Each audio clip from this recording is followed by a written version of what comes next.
My name is Alabri Kayat Oindamola. The main reason I wrote the letter about the blue-eyed woman and her kids was because I see it as something unique, not common among everybody. So that's why I wrote it. And I think people should just come for them because the situation at hand now is not really okay. They are not living fine they are not just living fine.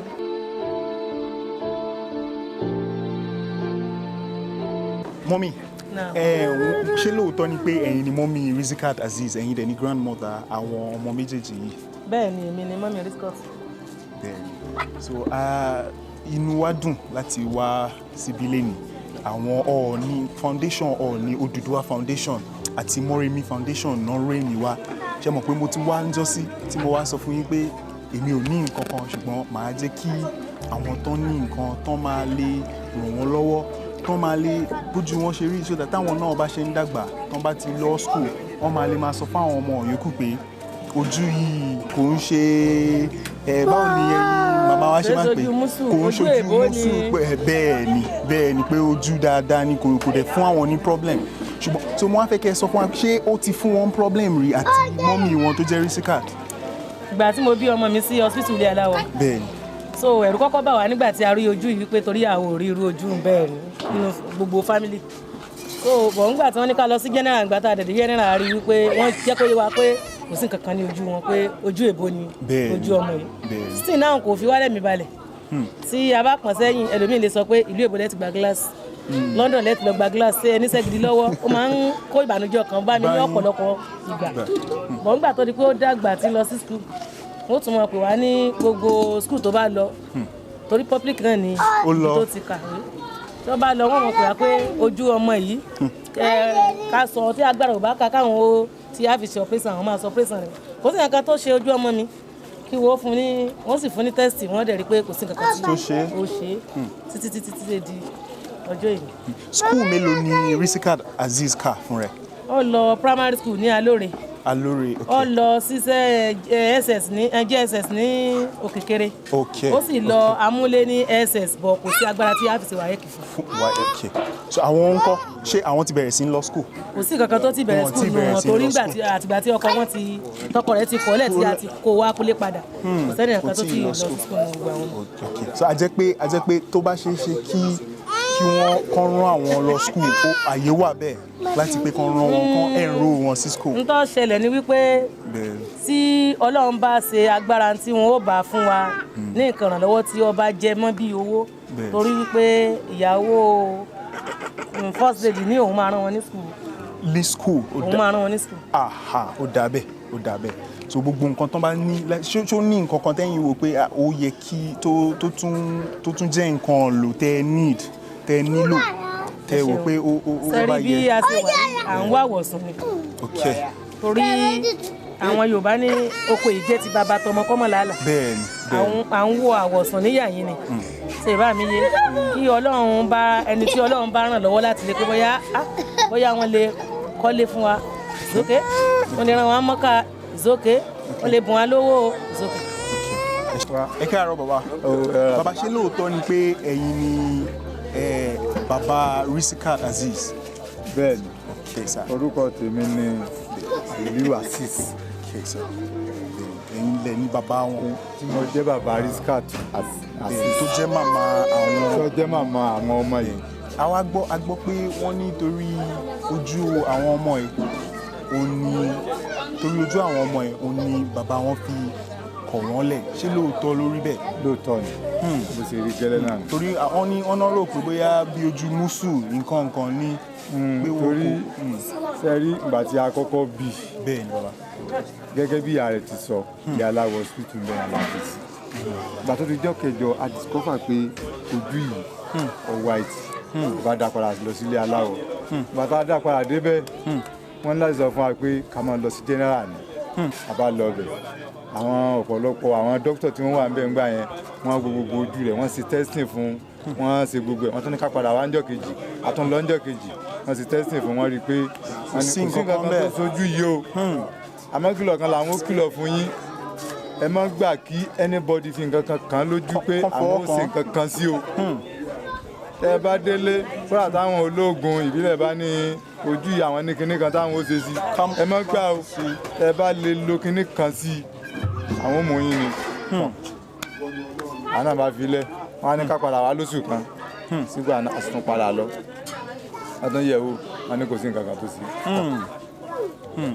Àná bá rán ẹ bá gbàgbé nípa ẹ̀ ó dà bẹ́ẹ̀ ṣùgbọ́n nǹkan tí ó mẹ́mi wá tí mo fi wá ṣojú àwọn Moremi Foundation àti Odùduwà Foundation tó wà ní kápá Ọọ̀ni of Ifẹ̀ òun ni pé a fẹ́ kí àwọn èèyàn mọ̀ pé ẹni tó bá ti tún lórí ojú yìí kò ń ṣe aburú kò ń ṣe nǹkan tí ò dáa kò dẹ̀ ń ṣojú núsù ojú èèyàn náà ni kò dẹ̀ fún wọn ní problem gẹ́gẹ́ bẹ́ẹ̀ náà ṣe ti sọ pé kò ń ṣe pé àwọn dókítà gan sọ fún yín pé kò sí problem ńbẹ̀ so káwọn èèyàn má torí pé àwọn tó lójú báyìí kán máa sá fún wọn àbí kán má fẹ́ rí wọn then táwọn náà tó bá ṣe ń dàgbà lágbára Ọlọ́run màmá ti sọ ńgbà tán sọ lẹ́ẹ̀kan pé wọ́n ní láti lọ sí school wọn ò tí ì bẹ̀rẹ̀ school pé even Risikat Azeez gan fúnra ẹ̀ kò ṣe WAEC so òun náà á jẹ́ pé òun láti tún lọ school yẹn so táwọn náà bá ti wá ń lọ school lágbára Ọlọ́run agbára máa wà báyìí lágbára Ọlọ́run torí ẹ̀ náà la fi ń ṣe gbogbo ilé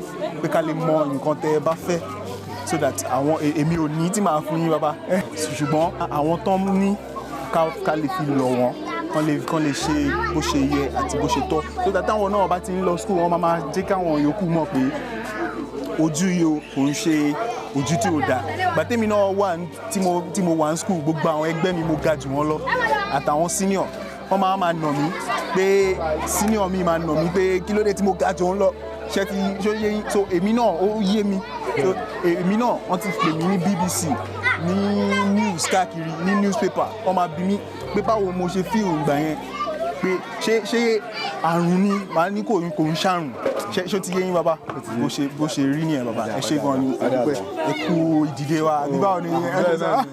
ẹ dákun ẹ ṣe rí ìrànlọ́wọ́ tí mo máa ń fẹ́ ni pé ẹ dákun ṣe rí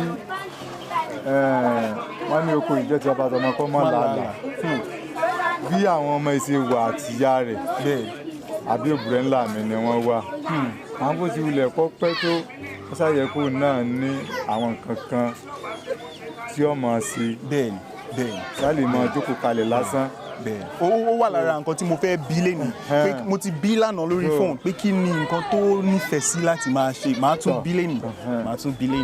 So I've heard from them, I've heard from the mother, I've heard from the dad, who's actually Risikat's father and mother, and then the grandparents of the kids. And then, they made me understand that the means of livelihood isn't there for Risikat and her kids, and they've been under the care of their dad, which is the grandfather of the kids, ever since the dad left them. So basically, it's very pathetic. I felt the plight. So I think they have explained, and then they have said what they need, and then we should try as much as possible to. We can actually, I believe strongly that we can give them a better life. Thank you.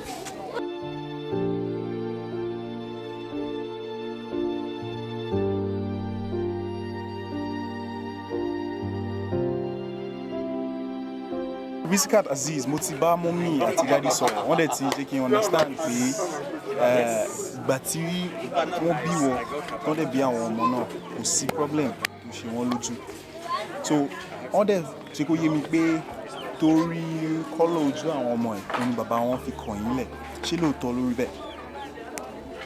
No. Lóòótọ́ lórí bẹ́ẹ̀. Báwo wá ni a ṣe lè tó bá ṣe pé àwọn èèyàn tó wù láti pé kán ràn yín lọ́wọ́ àtiwọ́ àtàwọn ọmọ báwo ni wọ́n ṣe lè ọ̀nà owó náà lè gbà ràn yín lọ́wọ́? Nǹkan tí mo nídìí láti pé tán bá lè ràn mí lọ́wọ́ ni pé nípa ọ̀rọ̀ school àwọn ọmọ mi torí wọn tí wọ school wọ́n máa lè ràn mí lọ́wọ́ lórí ọ̀rọ̀ school wọn àti pé mi gan lára fúnra lára mi iṣẹ́ lọ́wọ́ wọ́n máa lè ràn mí lọ́wọ́ lórí ọ̀rọ̀ iṣẹ́ pé tí màá fi dá business sílẹ̀. Bí irú business wo? Bí irú business? Like provision and food store. foodstuffs àti provisions. Yeah. Okay. So but ṣé mo torí dádì náà sọ fún mi ó ní o ò tí ì ṣe wáyé. Yeah. So ṣé ìwọ ṣì wò pé ìwọ náà ṣì tún fẹ́ lọ torí èmi rò pé ìwọ gan ó ṣì ní láti law school àbí kí ló rò ṣé tó bá rí àǹfààní láti law school ṣé o máa ṣì fẹ́ law school. Ẹni tí bá rẹ̀ tó máa ràn mí lọ́wọ́ lórí ẹ̀. Lórí school náà. Láǹpa school mo sì lè lọ. So báwo wá ló ṣe rí nígbà tí ìwọ gangan fúnra ẹ̀ ń dàgbà kó tó di pé o bí àwọn ọmọ nípa ojú yìí láàrin àwọn ẹgbẹ́ láàrin ọ̀rẹ́ nǹkan kan báwo ló ṣe rí nígbà yẹn. Láti ilẹ̀ tẹ́lẹ̀ o ojú yìí ò dààmú tèmi rí o láti ìgbà tán ti bí mi mọ́. Bọ̀ ìgbà tó di pé mò ń dàgbà mo máa ń rí pé ọ̀pọ̀lọpọ̀ àwọn èèyàn wọ́n máa ń nàka sójú mi pé ẹ wo ojú eléyìí ọmọ mi ga kàn rí mi yóò họ tẹ́rù ọba pé ojú wo tó lélẹ̀ tí ń bọ̀. wọ́n rò pé bí ojú mùsù ni wọ́n ní ẹlòmíì máa sọ pé ojú mùsù ni nǹkan kan. bẹ́ẹ̀ni wọ́n tí wọ́n fi ṣe ẹ̀yẹ náà nù. Ìwà àwọn ọmọ mi gan náà tán bá lọ lè ké wọ ọlọ́wọ́n lọ lẹ́sìn àwọn ọmọ kéèké máa fi wọ́n sí ẹ̀yẹ pé ẹ wo ojú àjẹ́. kò yé wọn so èmi wá fẹ́ kí wọ́n sọ fún àwọn èèyàn sìn pé ojú yìí o kò ń ṣojú burúkú kò dẹ̀ disturb mi so that àwọn èèyàn náà máa lè mọ̀ pé torí tèmi bá sọ ọ máa wò pé bóyá ṣé mi débẹ̀ ni òun mo fi ń bì wọ́n pé ṣojú yìí ìwọ́n ti sọ pé kò disturb kò pé ẹ lọ hospital rí gan lórí ojú yìí pé bóyá kò rí náà mọ́ ní o àbí nǹkan kan. náà ojú blue tèmi níyì o kò fìgbà kankan dààmú mi rí torí pé bí wọ́n ṣe bí mi mọ̀ nìyẹn. Ìgbà tí mo wọ primary school tí wọ́n ní kán lọ sí hospital pẹ̀lú mi a lọ sí general o wọ́n sì ṣe gbogbo test fún mi wọ́n ní kò sí kàkà tó ṣe mí lójú ojú mi dẹ̀ wà òkè mo fi rí náà clear mo sì wá sọ́ọ̀pọ̀ àwọn ọmọ mi náà rí náà kò sì dààmú àwọn ọmọ mi náà rí.